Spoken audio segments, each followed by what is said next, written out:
shepherd's song, the herald summons, your king returns.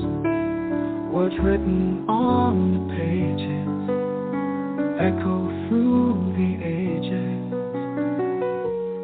Shema Yisrael, you must hear Yahowah's words so clear.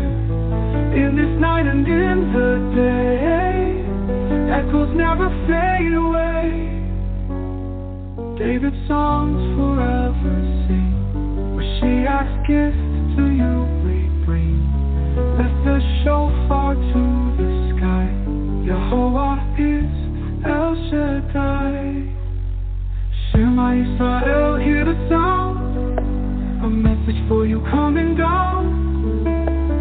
Daughters of Zion, lift your voice. The time has come to make your choice. Shema Yisrael, you must hear Yahowah's words so clear. In this night and in the day, echoes never fade away.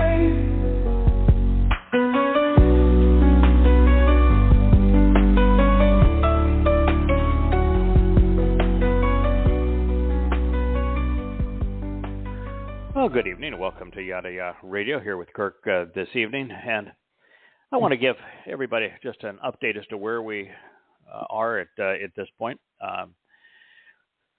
The most interesting volume so far, and I think the whole of the 35 that are part of the Yahowah series, is the one we're sharing information from now. We're in some of the latter chapters of Volume 5, which was a comprehensive rewrite. It was right around 400 pages previously. It's 820 some odd pages, 830 pages currently. My current involvement with it is that the editing team has sent me the entire book to enter their suggested edits. I think I'm just past page 600 of it. Wow. And probably will get the rest of it in over the next couple of days. And so when it's ready to go, it'll be presented on the Yahowah.com site in its rightful position at twice or more than twice the original size. And I think you'll find it to be worth the read. It is a completely rewritten and up-to-date presentation of the harvest, which should comprise both Shabuah and Teruah. And since those are both future events, it's interesting reading because it tells you where we are headed. At the same time, I am trying to complete the book called Coming Home 3. I had written about, I'd say 200 some odd pages, maybe 300 pages. It's been posted as a book in progress. I ended up rewriting all of that really from the beginning. And now I'm about 300 some pages into it, this rewrite of it, and have decided to venture off into Mizmor 110 through 116 at my lovely wife's urging. So that's what I'm currently exploring there. I think another maybe 3 or 4 weeks, and we will finish Coming Home 3. I had shared that I was going to move from being a full-time translator and writer, commentator, to a full-time video blogger. I'm not sure if I'll go that extreme. I still just enjoy both translating and writing. It's how we learn. It's how we grow. It's how we keep our conversation so vital with Yahowah. So I'll probably venture on after Coming Home 3, either into a Yahowah Volume 9 or Coming Home 4. It's just that the writing won't be the biggest priority. It'll be sort of in the background. But that will leave us with some 35 or 36 books on the shelf at Yahowah.com, which is really such a beautiful and functional website. Mm-hmm. Of course, the video blogcasting will be the primary way that we're going to reach out to people to encourage them to come visit the website. Still, we are in a position that to know Yahowah, to appreciate what he is offering us, and to understand what he's asking in return requires considerable investment of time and learning, and that is best done by reading the books. So the purpose of the blogcast, both of news and of anti-religion, anti-politics in my review of the news, as well as Yahowah's Torah and prophets, all of it is going to point to Yahowah. One of the things that we are going to do that is going to be slightly different in this regard is that my intent over the next few weeks is to do a rebranding of both our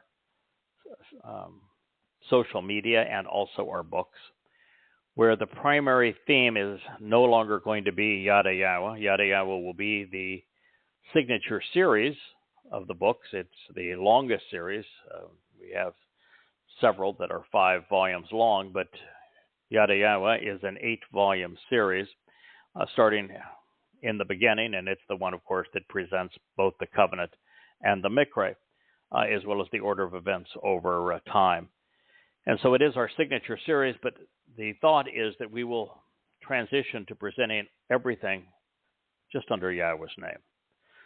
So the header on all of our books is going to be Yahowah, and then the Yahowah series will be presented like all the other books as the series, and then the name and title of the volume within that series presented under it. Mm-hmm. The next thing we're going to do is we're going to change our logo from the lion to a very contemporary stylized menorah. The reason for that is that the lion represents Dode. And while we dearly love Dode, as does Yahowah, Yahowah's symbol isn't the lion, it's the menorah. Now, the reason we don't just go to his menorah, in fact, the one on the website is a very excellent rendition of it, one that was commissioned by Jackie and is animated on the homepage of our website. The reason we're not going to the traditional menorah as described in the Torah, is that this is an interpretation of Yahowah's message for our time. And it's these series of books and everything we do is about conveying Yahowah's message to his people at this time, also in the lingua franca of the world. And so Yahowah was actually quite explicit with me as we talked about where we are and where we are going, that he not only wanted the menorah to replace the lion, but he wants it to be a very contemporary, stylish interpretation of it, which is what we are currently pursuing. And you will see that replace the lion over the next few weeks. And you're going to see Yahowah as the header on all of our books without the Yada, with the exception of the Yahowah series, which will be subordinate just to Yahowah's name. The other thing we're going to do is we're going to have what is essentially a new beginning across some of our media outreach, where the blogs will be video blogs, which is the way people prefer to receive information. There's an added credibility that comes being able to look at the person that is presenting this information to you. It is both more captivating and more personal because there is a visual image. So there'll be video blogs, but most of our video blogs are going to be presented under the Yahowah banner and this new menorah, but the content will be mostly new. And that's as it really should be, because we have learned so much and grown so much over this short period of time. And we have tried so hard to make the audio from this show more interesting, and that's a tough battle, because most of the videos and presentations on YouTube are much more visually stimulating than what we can do with just the audio feed. The second part of it is that very seldom you'll see something that's longer than 15 or 20 minutes. And this show has been almost 2 hours for much of its existence. So it's been challenging with our content and the format that people prefer. So to do our best to draw attention to the books and reach out to both Goyim and Israelites, we're going to present the information in a much more appropriate manner that should generate much more attention in the short time that we have left. So that is our plan in that regard. I would say that probably a third of the shows are going to be news-oriented. I'm going to go back to what I did long time ago with Shattering Myths, which was the syndicated radio program where we did the first hour or so of the show on news items. I will probably pick one item in the news and do a 10-minute presentation on it, and then pick another and do another independent 10-minute presentation on it, so that we have lots of content and lots of unique things for people to see and to hear and to catch people's interest. So that is the current plan. Now, on matter of news, since we mentioned that, the big news, of course, out of Israel is that the International Court in The Hague has decided that they want to arrest Benjamin Netanyahu, and of course the former Defense Minister Glant, for war crimes. And of course the basis of this is so laughable. It's almost as if we have two demonic cults that are vying for who can be the most sadistic and irresponsible and dastardly.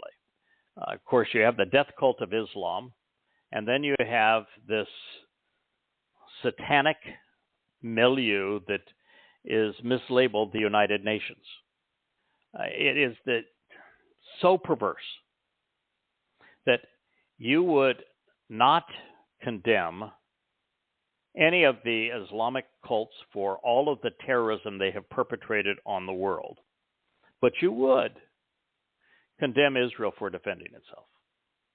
Isn't that amazing? You would call the nations where the Jewish population has fallen over the last 70 years by 99%, which would be equivalent to the most extreme form of genocide. And you wouldn't condemn any of them for their genocidal tendencies towards Jews, even though it's proven.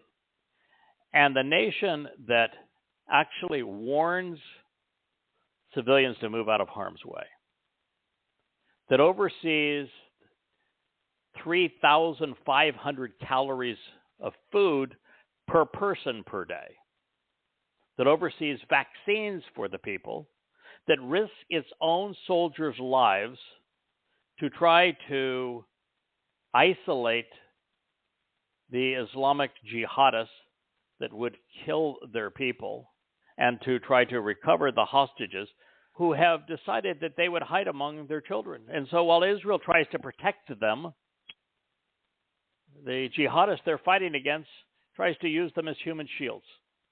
It is the most inane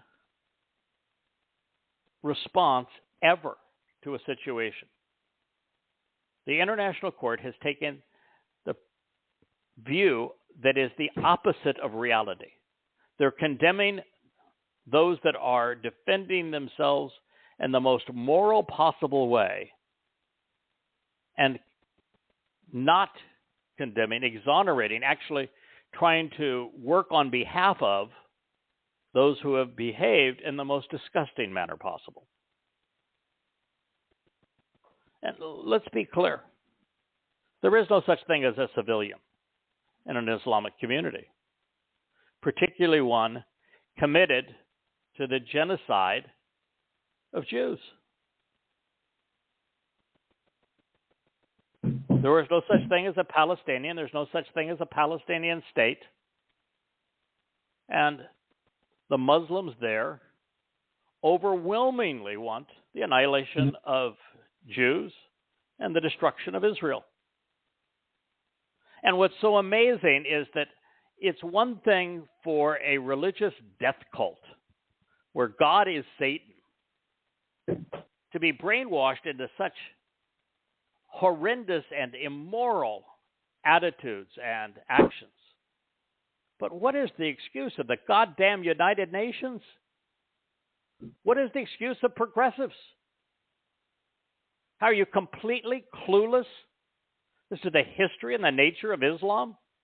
That you would side with people who have been so savage that they have nothing redeeming going for them just because of your anti-Semitism? And you do so almost in lockstep? It's clearly an abomination. It's hard to fathom. The only other item in the news that I just want to comment on, just because it is so bizarre, but the cabinet picks of Donald Trump. I mean, it's like he's trying to say, how far can I push this before people just bust out and start laughing? And he's got this woman in Hawaii that I'm not sure he has an experience doing anything. And she is going to be the national security. He picked the guy that I thought was the most bizarre in terms of his ideas on vaccines and healthcare and his conspiracy theories, Kennedy, and is proposing him for health and human welfare. I mean, what are you thinking? He picked two guys that are both accused of having written checks to keep women or girls quiet for inappropriate sexual encounters. One's already dropped out. He's accused of having sex with a minor. I mean, I got no issue with Huckabee's position on Israel, but why would you pick a Christian to be your ambassador to Israel? And Rubio, is an interesting fellow, but with all of the negative campaign rhetoric that you've leveled against him, you're going to make him Secretary of State? I mean, I'm just flabbergasted. I guess it's entertaining. But for the progressives and Democrats who are condemning his choices because they're saying, oh, they don't have any experience. Well, think about the gaggle of goons that the Biden administration put together. I mean, starting with the vice president, who had nothing going for her. Everybody was chosen like the his what do they call the press secretary, based upon their skin color or their sexual orientation.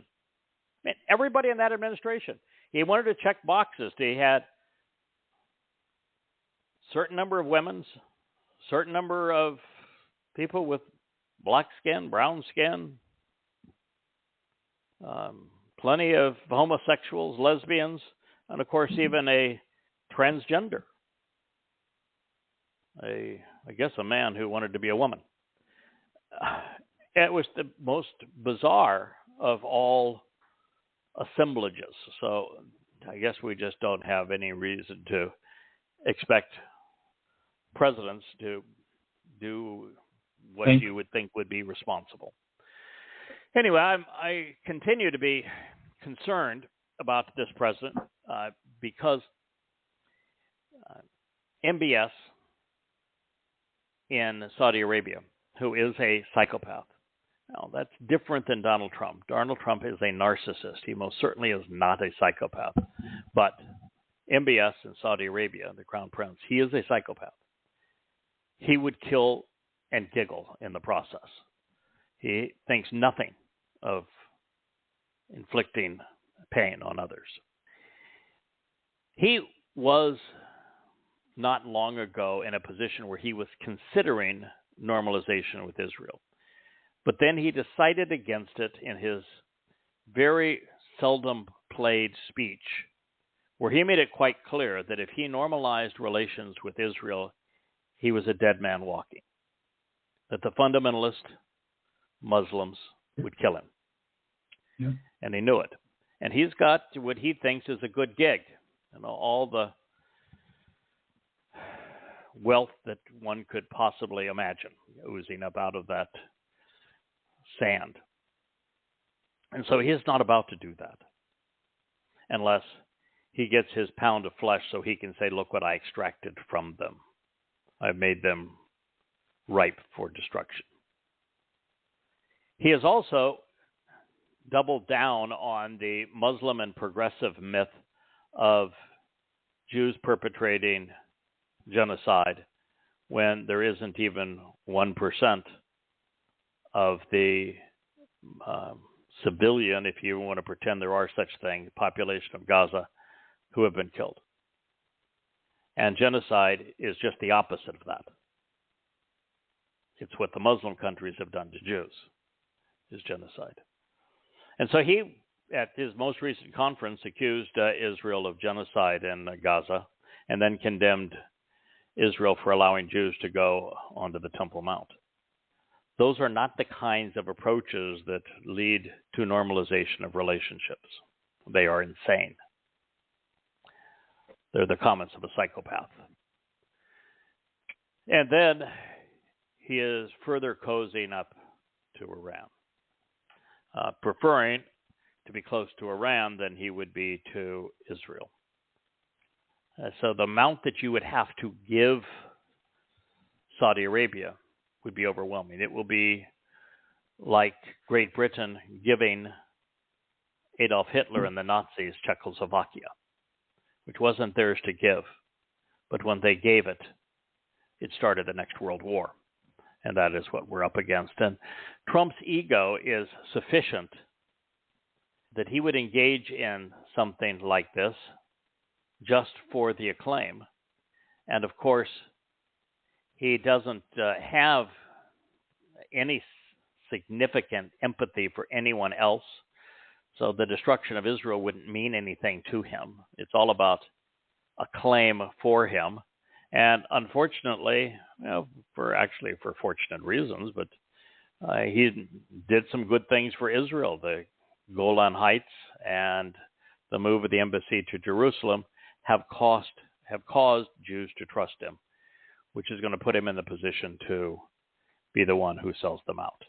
Yeah. So this is a serious problem, and it is our future, but we know the future of Israel. It is written, and it is assured. I do think, I guess there's one other item in the news that I should be mentioning, and that is that the Biden administration in its last 60 days did two things that pushed the world much closer to nuclear confrontation. One is they told the Ukrainians that they could deploy U.S. long-range missiles to attack Russia, deep inside of Russia. And the second is that they could deploy U.S. landmines. And it's irresponsible. First of all, the United States shouldn't be making and shouldn't be offering landmines. They're savage devices. And the United States should not be attacking Russia, even in a proxy war. For the United States, the second largest holder of nuclear weapons, to send weapons that are deployed against Russia, in effect, the United States now attacking Russia, at war with Russia, who is the largest holder of nuclear weapons, is so irresponsible, so risky. And that war never had to happen, never should have happened. All America had to do was keep its hands off of Ukraine, not position Ukraine to be part of NATO, not try to change Ukraine's need for cash because their economy is so rife with the graft, and so is their politics, that they require billions of international aid a year, which Russia was supplying, but the United States decided we want to supply it so they can be part of NATO and we control them. We went from Russia supplying the $2 billion they needed annually to them costing us $100 billion a year. And all we've done is kill people in the process in a proxy war because we want to fight against Russia with our weapons in Ukraine. It was and remains insane. All right, let's return to the most sane voice in the room. Yahweh inspired a prophet named Yashayah. Yashayah means that Yahweh saves. Yahweh delivers. He removes from harm's way. He liberates is what Yasha means, and it's Yashayah, which is short for Yahweh. And this prophet is different than the others in that he had a principal agenda which we're going to listen to as we move into the 61st chapter. Well, Yashayah states that he was anointed for this agenda. Until several years ago, no one had ever considered that agenda. They read right through it. But the book from the beginning and to the end is principally devoted to this agenda. And yet it's never considered. It's an enigma as to why the greatest of the prophets is not taken for his word. And I've shared this with you in the past, but the purpose, the primary thrust of the prophet Yashayah is to explain why the religiosity of Israel precluded them from listening to God, precluded them from being prophets on behalf of Yahweh, precluded them from being witnesses or messengers to their own people, and that the religiosity was so pervasive amongst Jews, Judaism so pervasive among Jews, and also Christianity, to a large extent even Islam, became so ubiquitous with Jews that they stopped being functional for Yahweh. And that as a result of that Yahweh had to go to a goy outside of the descendants of Abraham, Jacob, Abraham, Yishak, and Jacob, to convey his message to his people, to awaken his people, to call them home, to reintroduce them to his name, which they had forgotten, to reintroduce them to their Messiah and to the Son of God, whom they have ignored, to explain to them the purpose of the Moed Mikre, so that they might understand the conditions and the benefits of the Bereth covenant, and so that they might have their timeline corrected from the gross misrepresentation that is currently presented as part of Judaism. That was a lot to accomplish, and the problem that Yahweh faced, and the reason that Yashayah makes introducing Yahweh's solution to this problem the central theme of his prophetic portrayal, is that God's not insane. And one would have to be insane to expect that after 3,000 years of irascible behavior, of ignoring his name, of ignoring his son's contribution, of misrepresenting both the covenant and the invitations to meet, by plastering over the Torah, to reestablishing their own timeline and festivals, that it would have been insane for Yahweh to assume that after 3,000 years of behavior that was in opposition to everything he stood for and was offering, the Jews were going to turn around. that they were going to change, that they all of a sudden would say, oh my goodness, we need to accept Yahweh's name. We need to accept Dod as our Messiah, recognize that he is the Son of God.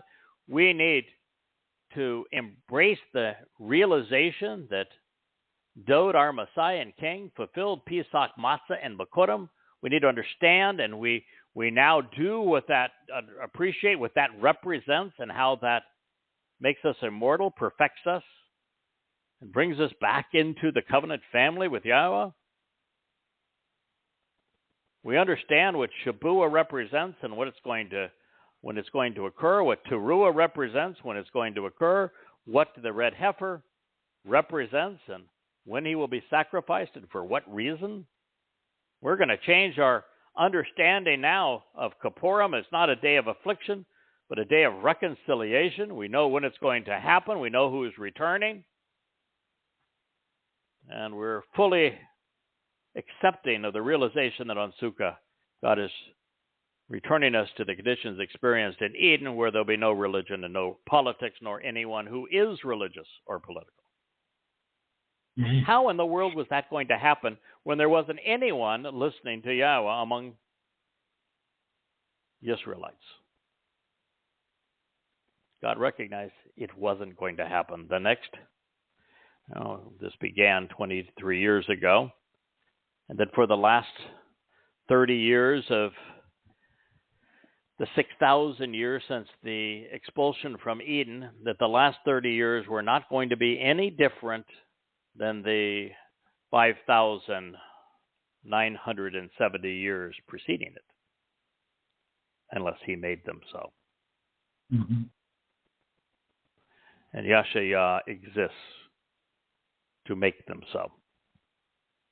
Yashayah exists to present the problem of Jews preferring to be religious as opposed to engaging in the covenant relationship, and why God despises everything pursuant to Judaism, and how that has estranged he and his people, and so that as a result, he has deployed a fresh start, a sucker off the old fallen root stump, a new stem branching off of the tree of lives and the tree of the knowledge of good and evil. That is God's plan. And it is presented throughout the book of Yashayah. The prophet Yashayah wrote so that we might know what was ailing God's people and how Yahweh intended to resolve that problem in the 3 decades prior to his return with his son Dod. And so it is an expose on how to operate as the choter, the stem and sucker, a role fulfilled by the Nakar, observant foreigner, who will serve as the third and final Zeroah, the one cultivating the harvest, whose name Yada means to know, and how he will also serve as the Bashar herald, Dod, so that Israelites and Goyim as well would know the contributions toward our salvation by the Son of God and Messiah, King Dod. So that is an introduction to where we are. We are just finished our review of the 59th chapter. Here's a summary of the 61st. The Ruach Spirit of Yahweh is upon me. For this reason, Yahweh has anointed, designated, and he has appointed that which is associated with me for the purpose of bringing this proclamation regarding the Bashar herald to the unpretentious and sincere who are ready to respond.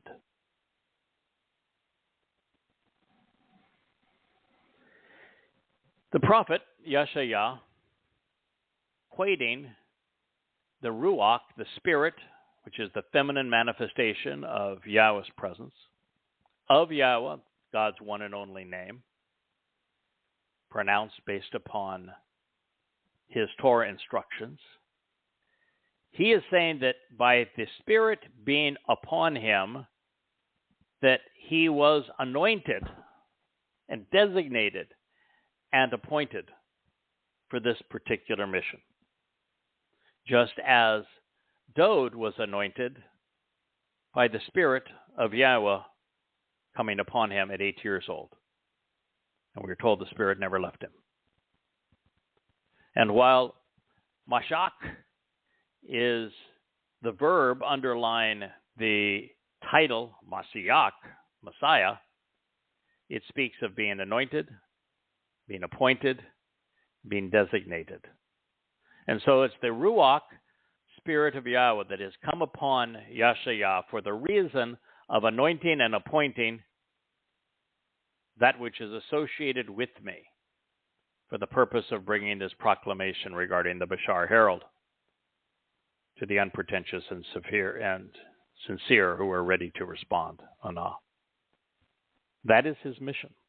He has already explained in the 11th chapter, now 50 chapters prior to this, that this choter, this new stem, this new growth, the sucker from the existing rootstock and the fallen stump of Israel, would have the 7 spirits of Yahweh placed upon him. And the reason for that is, if you consider that you've got 8 billion people on this planet, and not a single person listening to Yahweh, and the vast preponderance of them are either overtly religious and misguided by it, or they're overtly religious and even further misguided. And his own people, some 60% of them, are either lost in progressive politics or Judaism. And there's no one taking his testimony seriously, and no one telling the world that God despises religion and politics and that you must walk away from those things.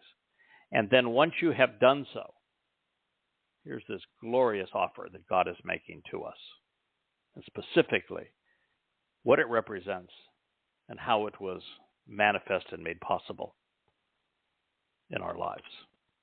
This prophet, Yashayah, exists to introduce us to this reality. And the reason, of course, for the 7 spirits is there's only 30 years left when I began. God obviously didn't have much to work with, and had to advance the implement. It's like taking an old computer and putting in a very fast processor and lots of RAM and a really big hard drive, and now what we have is multi-core machines. So this is a 7-core processor. This is what Yahweh has established to bring you this message. He has sent me at this time to encourage and gird those whose desires have been shattered and whose thinking has been thwarted such that their judgment has suffered, to provide an invitation which can be read aloud, to be liberated without constraint, to those who are being led away and controlled, and to those who are obligated and bound, and who have sworn an oath of allegiance and have joined in by providing a means of release, offering an opening to extricate themselves from being controlled. Completion of Yashayah 61:1. I'm often accused of using words as if they were jewels, and to read these books you need a dictionary or a thesaurus at your side.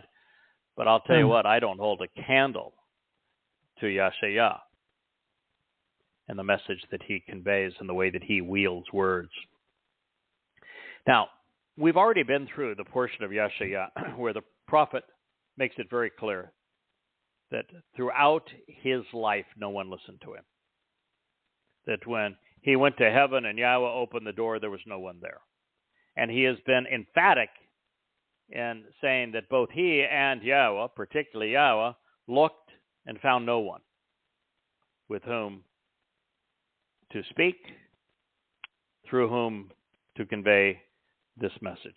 So Yashayah as a prophet is not talking about Jews circa 750 BCE.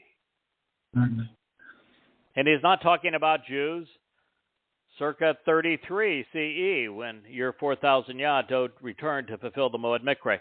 He is not talking about them until now, when his message is resonating again.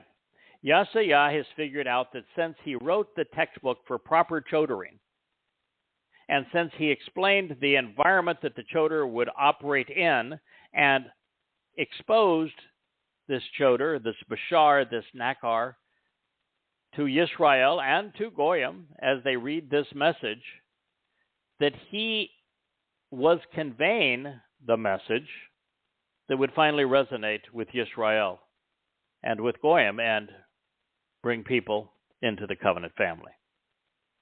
So this message that we are conveying is his message.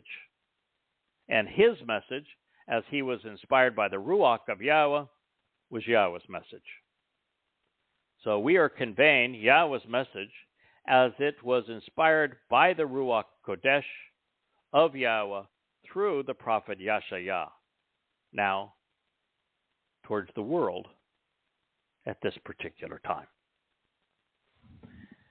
And according to the prophet, who knows because he has witnessed his future and our present, Yahweh has sent this message from Yashayah at this time to encourage and gird those whose thinking has been thwarted, whose judgment has suffered, which would describe both religious and political Jews today and those caught in the middle in the tug-of-war between them. And our purpose is to provide an invitation which can be read aloud. And as you know, we not only have the 35 books on the shelf at yadayah.com, all offered free online and royalty-free through in paperback form, but we're also producing these audio blogs to draw your attention to them, because what we have shared can be read and recited aloud. And the purpose is to liberate, without any constraints, those who are controlled by political and religious agendas, those who are obligated and bound, those who have joined in. But our message is that of liberation. God does not want obedient slaves. He wants liberated thinkers who are free from the constraints that the religious and political post on them. The next verb is particularly important, as is the one which follows it. Zerah, which speaks of seeds. There are seeds which are sown, resulting in offspring. It speaks of cultivating a productive harvest. It is the verb that lies at the heart of Zeroah, which is the one who is cultivating the current harvest. It says, the seeds you have sown and your resulting offspring will be known, Yada, and recognized among the Gentiles, in addition to what you have produced with your descendants within the family. Our message initially resonated with Jews and Gentiles alike. And even as we have focused on God's people so that there is a successful homecoming and family reunion, which is essential for God's return and for the well-being of our planet, of the covenant family, of really everything, according to God. All along, we have been fairly equal in the Goyim and Yehudim, who have responded to Yahweh's name, Bereth Covenant, his Mikre, invitations to meet, who have read these books, and who have prospered in their relationship with Yahweh as a result of them. And that's what this says. That even as we focus on Yisrael, it is both Goyim and Israelites, Yehudim, who will benefit. The seeds that we have sown are producing offspring. Yada is known and recognized among the Gentiles, and that's going to increase exponentially as we move through the next 9 years. And Zerah, while it is the Hebrew word for seed, speaks for cultivating a harvest of saved souls. And God says that we've also produced additional descendants within the family. When God uses Am, it is usually Am Yisrael, the family of Israel. Everyone who witnesses them will recognize and acknowledge the Nakar, the observant foreigner, along with them, because they are the offspring of the seed sown, which Yahweh has blessed and lovingly raised, now beneficially extolled. Yashayah 61:9. God designated a series of some 20 titles to describe the mission that we have embarked on. Yada is one of them. Bashar is another of them. Nakar, yet another. Observant foreigner. And it is also Yahweh's intent that we understand that the role of the observant foreigner, the Bashar, is to produce offspring, cultivating the harvest of saved souls. And that Yahweh has raised up and extolled this individual because he wants his people to listen to him and benefit from him. So this is a cohesive story. It has been unfolding literally before our eyes over these last 20-some years. And we see it vividly, chapter upon chapter throughout Yashayah, Isaiah. God and his prophet have led us to this place for a reason.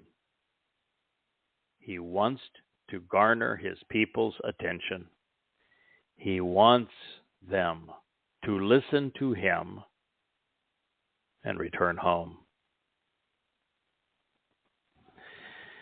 This next statement is the only one which appears to be in Yahweh's voice rather than Yashayah's in this portion of the prophet's presentation, because almost everything that is revealed through Yashayah is actually in Yahweh's voice speaking through his prophet. Mm-hmm. It seems as if God is inserting himself into this discussion at this point, because he wants to affirm that his attitude is identical to Yashayah's, that he is also disappointed with his people's propensity to be political and religious. And he wants to show his empathy for his prophet's plight of having to go 2,700 years without anyone benefiting from or listening to what he had to share. And it should not have happened this way. Yahweh had given his people every advantage, establishing his covenant with them. He liberated them from slavery. He revealed his Torah through them. He invited them to his feast. And he did all of this in their language, in their presence. And in spite of this, he would have to deploy a goy to get their attention, because they had told the very God of creation to shut up and go away.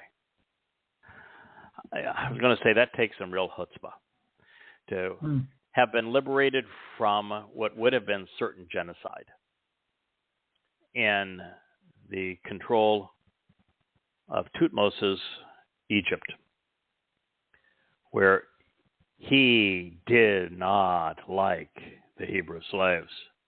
And they had already started a process of killing the young boys right after they were born. They would soon be eradicated. And they were being worked to death. They had no freedoms. They had no identity. They had no opportunity. They had nothing.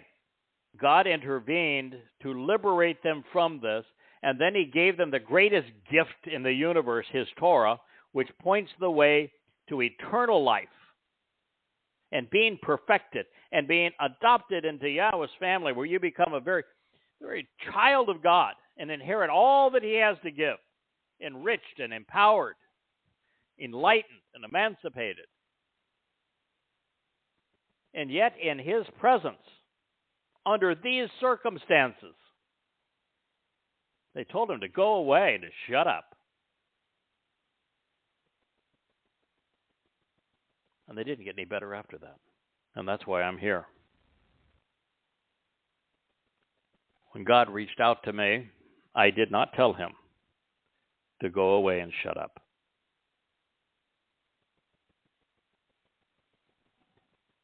And that was really all that God needed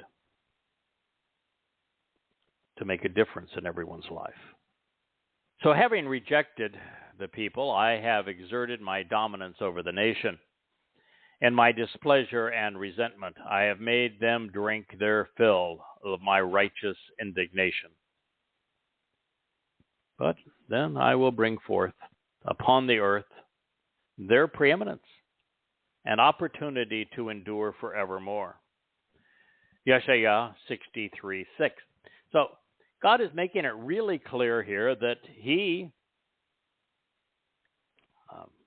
allowed his people to suffer under hostile regimes rather than protect them, because they were so irascible. They were so belligerent, so desirous of worshiping false gods and being religious, but that it's not going to continue that way.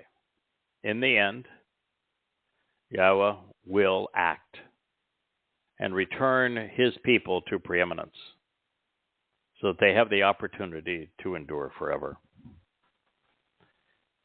We are witnessing this renewal. We are part of this renewal.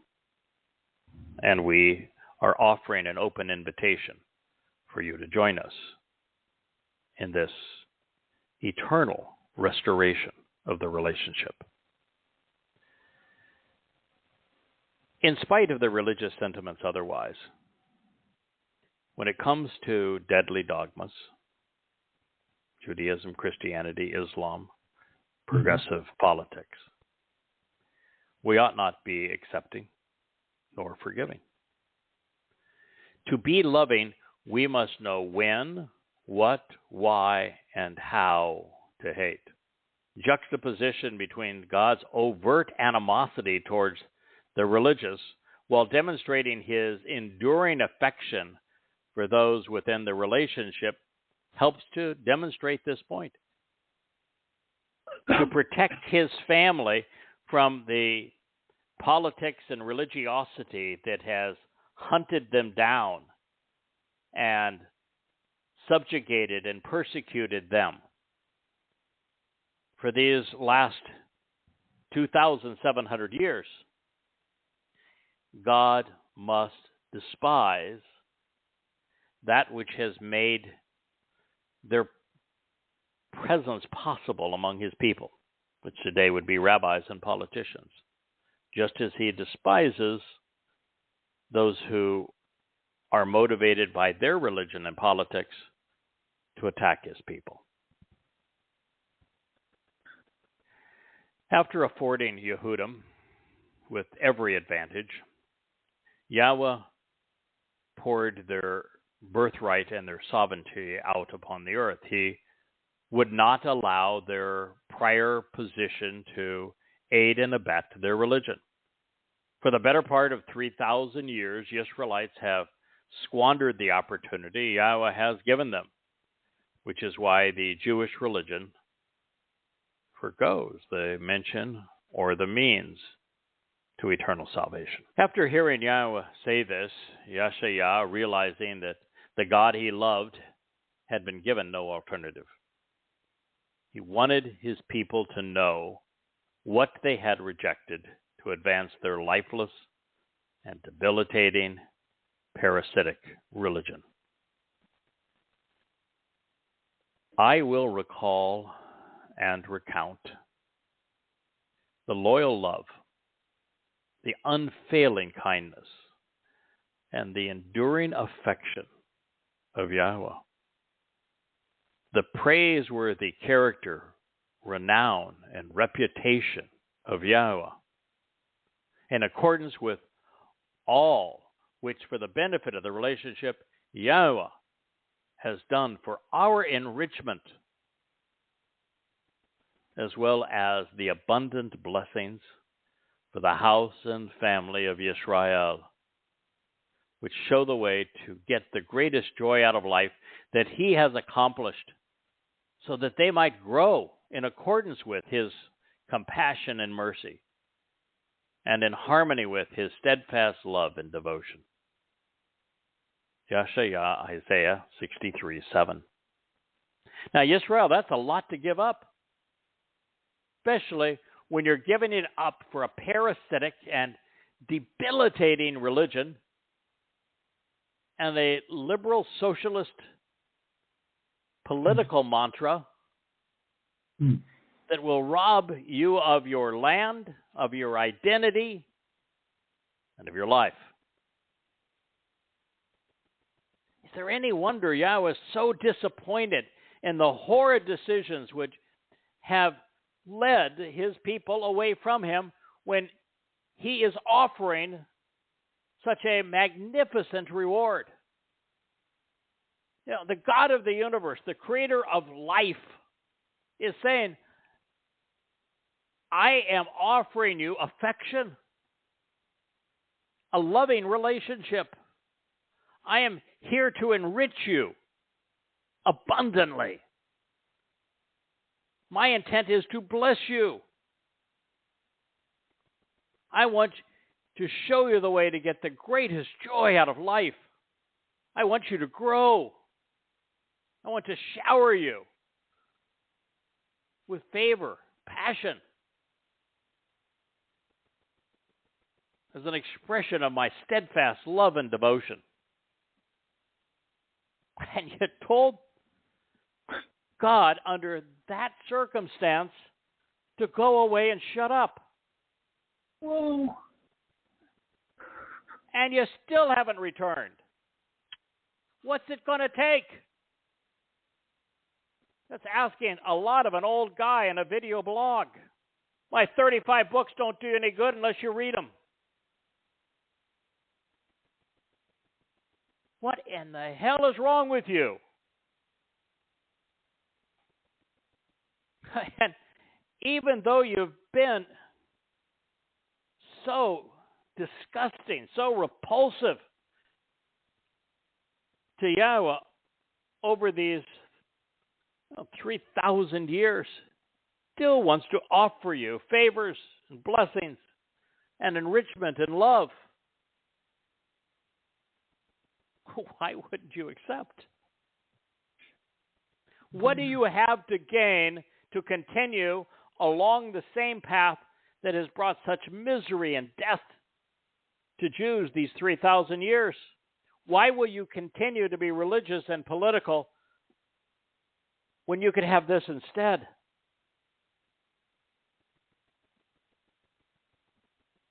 Yahowah is everything. Rabbis are not. A relationship with God does everything. And religion does nothing. Stifling. It's depressing.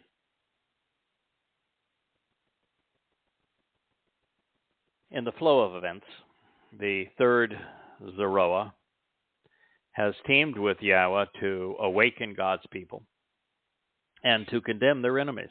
As a result, Yahowah is able to transition from accusing to accepting, from despising to loving. Properly guided and equipped, a solitary life can make an extraordinary difference. For he said, "Now it will be true, my people will no longer be children who deceive and mislead. And so he will become for them an approaching Savior." Yashayah 63:8. Even the last time that I went through this, I had a very tough time of processing this.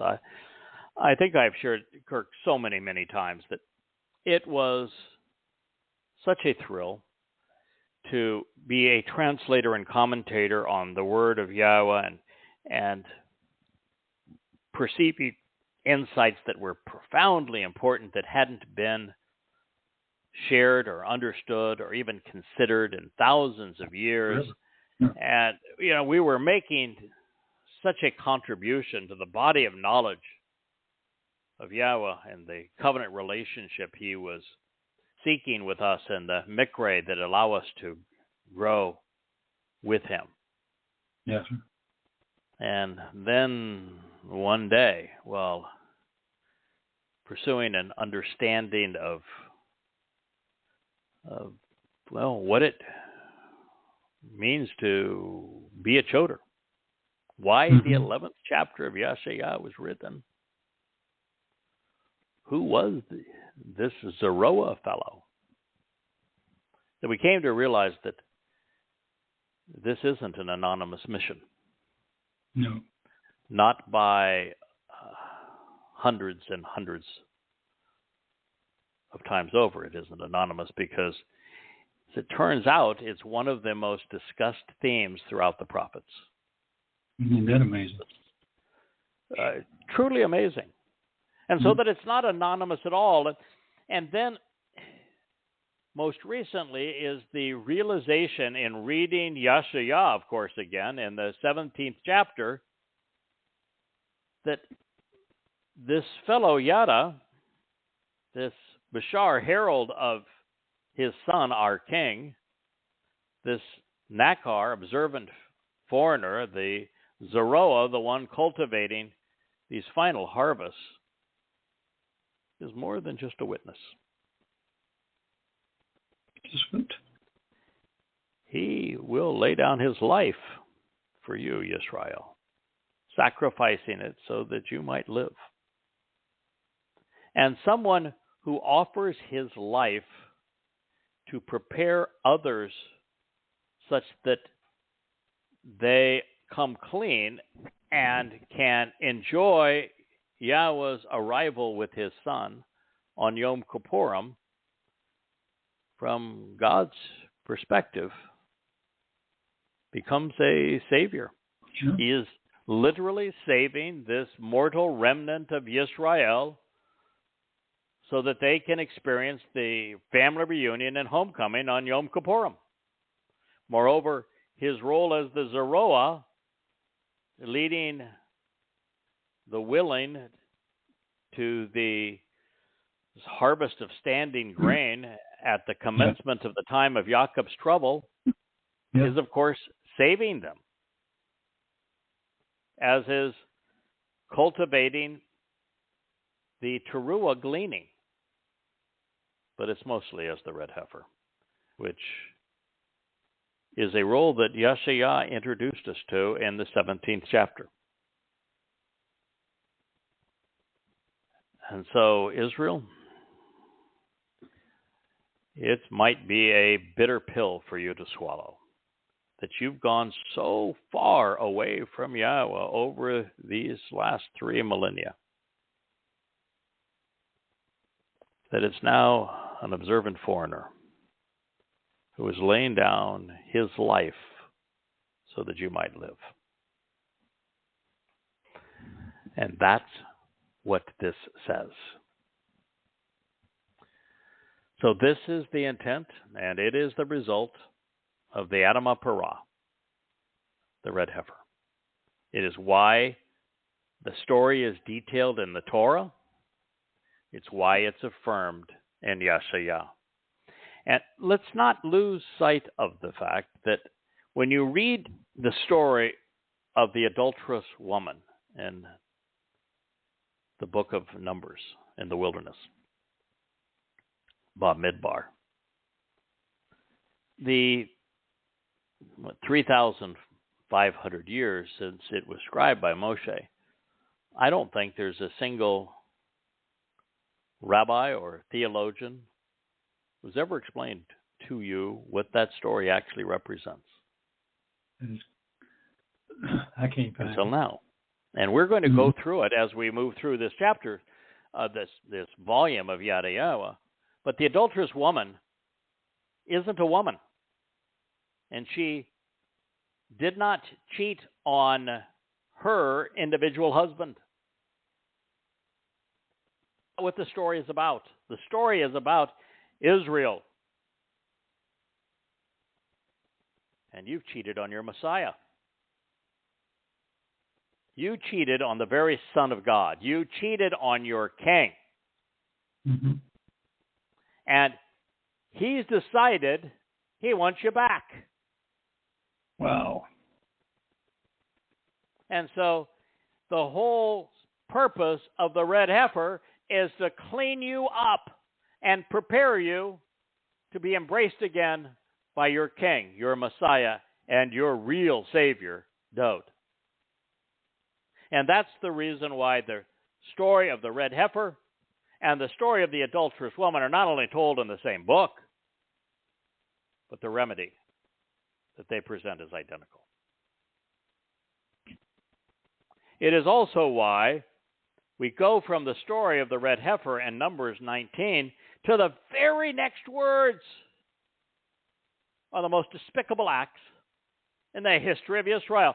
We know that it is the waters that Yahowah releases under the Temple Mount that come up underneath the blazing sacrifice with flames rising to the heavens, the smoke billowing in the air, cleansing waters tumbling off the Temple Mount to cleanse and prepare Israel for the homecoming and the family reunion just 10 days away from Towrah, when this will transpire, with Eliah himself being the master of ceremony, reenacting what he did 2 millennia, 888 years prior, in front of the political and religious establishment, also with a bull.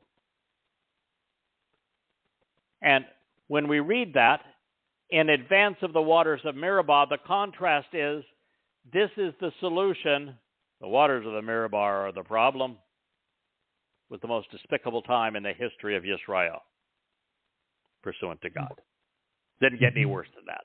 But you haven't left it. And so this is the solution. After all this time, when Yahowah tried to clean you up and prepare you for his brilliant light and his booming voice 3,500 years ago at the base of Mount Towrah, he's giving you another chance. He's going to clean you up, wash your apparel, such that you're ready for your second chance to see his brilliant light and to hear his glorious voice. To trade the waters of Meribah for the cleansing waters that emerge under the sacrifice of the red heifer.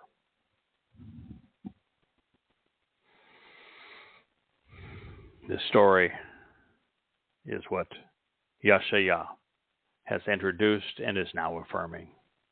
Throughout all of their afflictions and anguish, the messenger announcing his presence and appearance, liberating and saving them, will not be restricted. With his love and due to his compassion and mercy, he will redeem them. Then he will lift them up and carry them away based upon everything which has previously transpired and will occur throughout eternity. Yashayah 63:9. There are places here where the line between what Yashayah is saying in these words, what Yada is doing by reintroducing his people to Yahowah and to the path home that God has provided, and Yahweh's orchestration of these events in the last day, it's all blurred together, all integrated, such that we realize that the message of the observant foreigner, this message of conveyed by this Malach, who is announcing the presence and the appearance of Yahowah, and is preparing his people for his arrival, that his sacrifice as the red heifer is nothing but a gruesome scene without what God does with it. Yeah. It's the waters that Yahowah releases under that funeral pyre that make the difference. It's the way the ashes are mixed with that water and how the blood not only anoints the approach to the house for Yahweh's name and the covenant home, also the mercy seat of the covenant, where the relationship is resolved and rectified. It's God that is doing this. The flames that are ignited by the Almighty, just as they were 2,888 years ago with Elia. And God's got his right hand orchestrating all of this, making it work for his people, so that his homecoming and family reunion are a wonderful celebration. And through his love and the way that this will all transpire as expression of his great compassion, he's going to redeem them. He's going to lift them up. He's going to carry them away based upon everything that has previously transpired and will occur throughout eternity. When they became recalcitrant and rebellious, they digressed, and they grieved his set-apart spirit. Therefore, he was transformed into their enemy, and he himself opposed them. God wants his people to know that they made an enemy out of their God and Savior. And he wants them to know that in spite of what they have done to him, that he is not going to be vindictive, that he is instead going to orchestrate the events that lead to their salvation, to a restoration of the relationship. And he says, then he remembered the days of old, where Moshe and his people were brought up and out of the sea through the shepherding of his flock. It is where he placed his set-apart spirit in their midst. So Yahweh was remembering the best of times. That is one of the beauties of his plan, is that when Dode carried the guilt of every covenant member away from us and deposited it in Sheol on Matzah, Yahweh is able to see the best in us. And he will forget the worst in us. And that is not just true of Israel collectively or Goyim collectively, but us individually. Mm-hmm. Kirk, we're really very bold about how we convey Yahweh's message to his people. Yeah, that's right. And yet we realize that we're only here and emboldened in this because Yahweh sees us the very way that he sees his people when he first led them through the sea to their liberty and swallowed the enemy pursuing them. He sees them for the best that they have ever been and can be. Mm-hmm. And he sees the same in us. The reason that we can do this, recognizing how great God is and how insignificant we are, how brilliant he is, and by comparison, how slow we are, how articulate he is, and the fact that we have our issues in communication. Mm-hmm.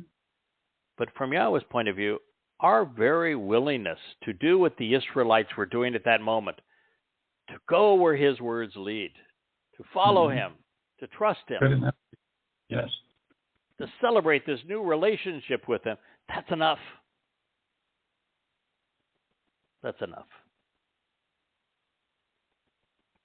And that's the conclusion of our program this evening. We've taken it past the time that we said we would. We're going to try to be more judicious so we don't overwhelm our audiences with programs that are just way too long. You'll have to understand we're very passionate about the Word of God. We can talk about the Word of God around the clock 24/7 and never grow weary of it and maintain this level of enthusiasm because it's genuine.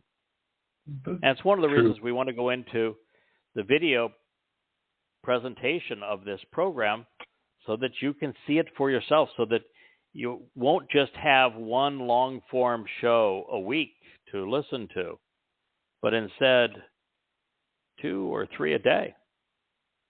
Wow. All of what you're presented in real time with the camera capturing the genuineness of the moment, the expressions. Wow. And that is what Yahweh has asked us to do. It is what we will do to the best of our ability. Of course, we recognize that most of the people who exist in the blogosphere are 20-somethings that are recording in their mom's basement, and I'm not quite as old as Moshe when he began, but I'm not that far off either. And they say it's tough to teach an old dog new tricks, but we know how this turns out. We know that Yahweh is pleased with the result.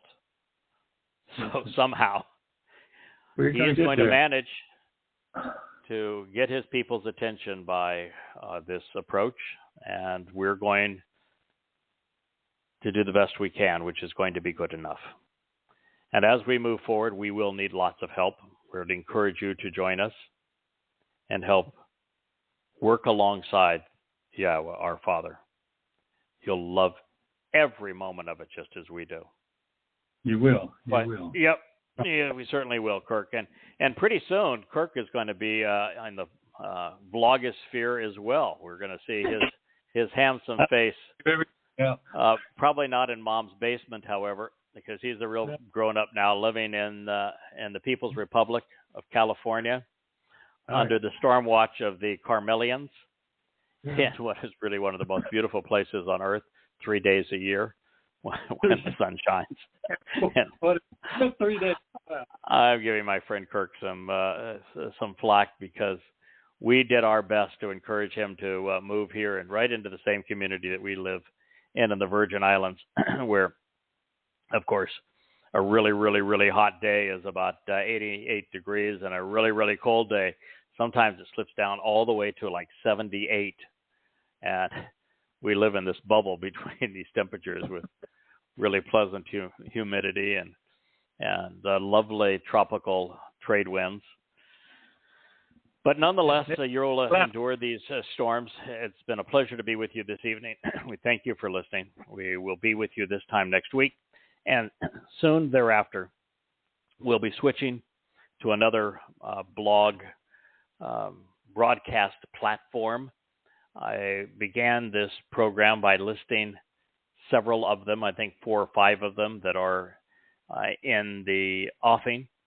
There is Buzzsprout, which normally I would just laugh at the name, but of course Yahowah is very fond of bees. It's not only the land of milk and honey, but the word for bee, dabar, is based upon dabar word, and sprout is consistent with the role of the choder as a stem and sprout off the main branch, which is dode.